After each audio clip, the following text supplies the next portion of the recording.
Hello दोस्तों, Nippon India Nifty auto ETF अभी live हो गया है।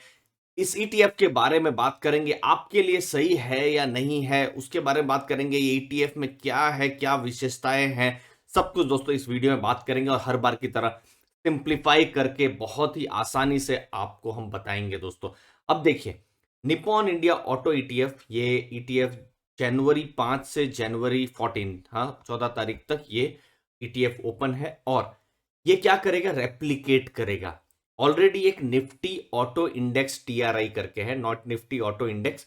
इसके बारे में मैं बताऊंगा क्या क्या स्टॉक्स हैं, कैसा रिटर्न है, सब कुछ मैं थोड़ी देर में बताने वाला हूं। तो कुछ नहीं, मिरर करेगा, ईटीएफ है, ईटीएफ की तरह ही, बस वहां पर जो स्टॉक्स हैं, बस यही स्टॉक्स जो है यहां पर वो मिरर कर देगा। ये एक्टिव इनकम, एक्टिव जिस तरीके से रहता है, एक्टिव फंड्स रहता है, ये एक्टिव फंड नहीं है, ये पैसिव फंड है। जैसा वो निफ्टी ऑटो इंडेक्स काम करेगा वैसे ही निप्पॉन इंडिया ऑटो ईटीएफ काम करने वाला है। अब स्टॉक्स क्या रहेंगे, ऑटो सेक्टर के यहां पर स्टॉक्स रहने वाले हैं। ईटीएफ है तो आप इसको कभी भी खरीद सकते हैं, मेरा मतलब है रियल टाइम है। रियल टाइम मतलब सुबह अगर किसी दिन मार्केट चल रही हो तो 11 बजे आपको खरीदना है, कभी भी खरीद सकते हैं। 2 बजे खरीदना है तो भी खरीद सकते हैं। तो रियल टाइम पे, पर बट जब ये लिस्टिंग हो जाएगी उसके बाद की मैं बात कर रहा हूं। लो कॉस्ट है, लो कॉस्ट ये रहेगा, ईटीएफ है, पैसिव है, और इसकी रीबैलेंसिंग 7 साल में 2 बार होगी, एक जनवरी एंड में और एक जुलाई के समय में। तो ये 2 चीज आपको ध्यान में रखनी है। अब ऑटो इंडेक्स क्या है, अब जो 2 व्हीलर है, 3 व्हीलर है, 4 व्हीलर है, तो उनका एक इंडेक्स निफ्टी ने बनाया हुआ है ऑटोमोबाइल सेगमेंट का। तो उसमें जो 15 स्टॉक्स हैं, 15 स्टॉक्स की लिस्ट है, वहां पर ये इन्वेस्टमेंट होगा और बिल्कुल ये ट्रांसपेरेंट होने वाला है जो निफ्टी ऑटो इंडेक्स है। क्योंकि जो भी इंफॉर्मेशन है, जो भी स्टॉक्स हैं, स्टॉक में कितना वेटेज है, सब कुछ पब्लिक डोमेन में रहेगा।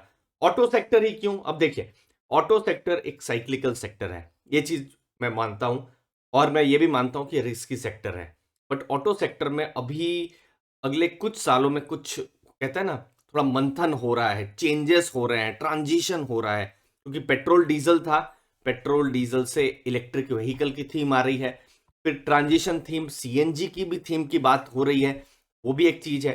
फिर हमने 2021 में देखा था, एक लंबे समय तक सेमीकंडक्टर के हेडविंड्स थे, हमने देखा था, अचानक एक बार देखा था ना हमने, टाटा मोटर्स का स्टॉक 360-70 से पूरा 300 के नीचे चला गया था, वो सेमीकंडक्टर इश्यूज के। लेकिन अभी ठीक हो गई ये चीजें, कमोडिटी प्राइसेस बढ़ गए थे, लेकिन अभी थोड़ा कूल ऑफ हो रहा है।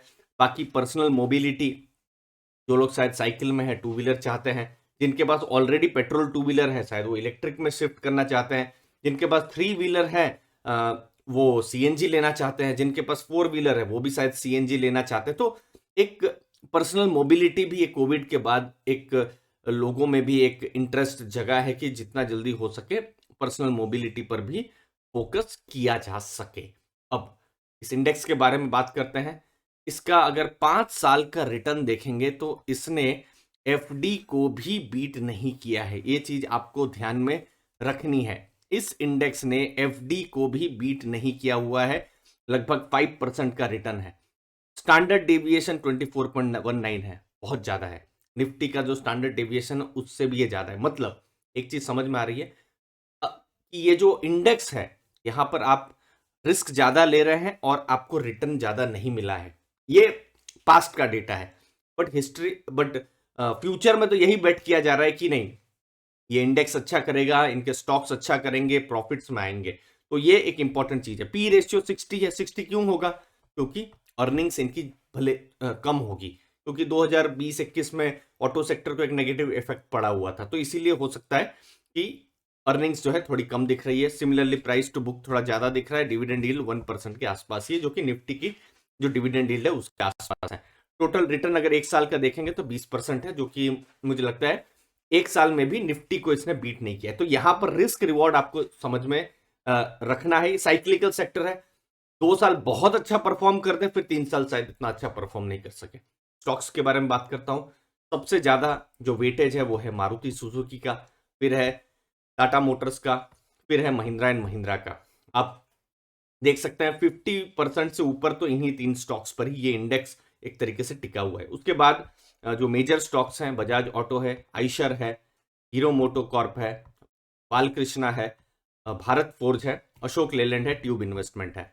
फिर बाकी के जो 5 स्टॉक है जैसे अमरा राजा है, बॉश है, एक्साइड, एमआरएफ, टीवीएस मोटर्स। और देखिए एक सीक्रेट बताता हूँ, पर्सनली मुझे भी अगर कोई भी ऑटो स्टॉक लेना होता है या सोचता हूँ लेना है, तो मैं ये इंडेक्स को कम से कम देख लेता हूँ कि वो स्टॉक इस इंडेक्स में है या नहीं है।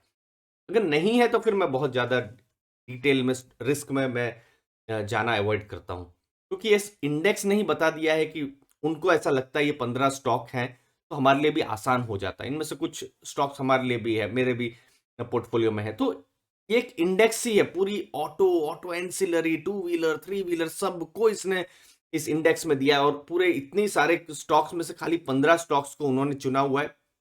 तो हमारे लिए भी एक तरीके से कहते हैं ना, फिल्टर इंडेक्स नहीं कर दिया है। खैर ये तो मैं इंडिविजुअल स्टॉक्स की बात कर रहा हूँ, इस ईटीएफ के बारे में बात नहीं कर रहा था। ईटीएफ पर आखिरी चीज, हाई रिस्क है।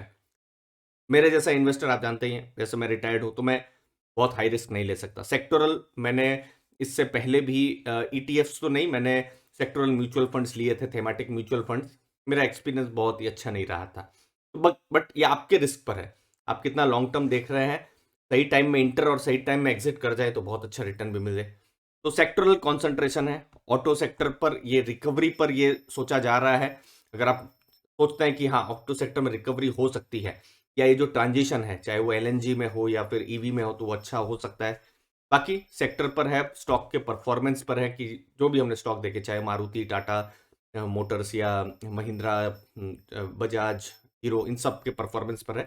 साथ साथ आईसीआईसीआई प्रूडेंशियल ऑटो इंडेक्स भी आ रहा है, 2 ईटीएफ आ रहा है। अब मैं इसको पॉजिटिवली लेता हूं कि दो दो बड़ी कंपनियां ईटीएफ लेकर आ रही है एक ही समय पर, तो कहीं ना कहीं उनको भी ऐसा लग रहा है कि ऑटो इंडेक्स शायद 2022 में अच्छा करे या 2023 में अच्छा करे। तो एक मेरे लिए भी एक हिंट बन जा रही है कि नहीं, auto index is the index to watch in 2022। तो ये एक चीज है एज एन इंडिविजुअल इन्वेस्टर। बाकी एसेट एलोकेशन हमेशा करिए। मेरा मतलब है 100 रुपए अगर आपके पास है तो 20 रुपए ऑटो इंडेक्स में अगर आप डालते हैं तो बहुत रिस्क हो जाएगा। लेकिन हाँ, 1 रुपया 2 रुपया डालते हैं तो रिस्क आपके लिए कम रहेगी। रिस्क एपिटाइट को अपना समझिए। हाई रिस्क हमने देखा है, रिस्क ज्यादा है, स्टैंडर्ड डेविएशन, रिटर्न इसका कम रहा है। हम यहाँ फ्यूचर पर बेट कर रहे हैं। तो आपके लिए ये ऑटो इंडेक्स सही है या नहीं, जरूर कमेंट सेक्शन में बताइए। आप यहाँ इन्वेस्ट कर रहे हैं या नहीं, अपने व्यूज जरूर बताइए। उम्मीद है आपको डेटा मिले होंगे, आपको इंपॉर्टेंट चीजें जानने को मिली होंगी। अपने जो एडवाइजर है उनके साथ बैठिए और उनके साथ डिसाइड कीजिए कि आपको यहाँ इन्वेस्ट करना है या नहीं। धन्यवाद आपके टाइम के लिए। मुझे उम्मीद है आपको एजुकेशन मिली होगी। धन्यवाद।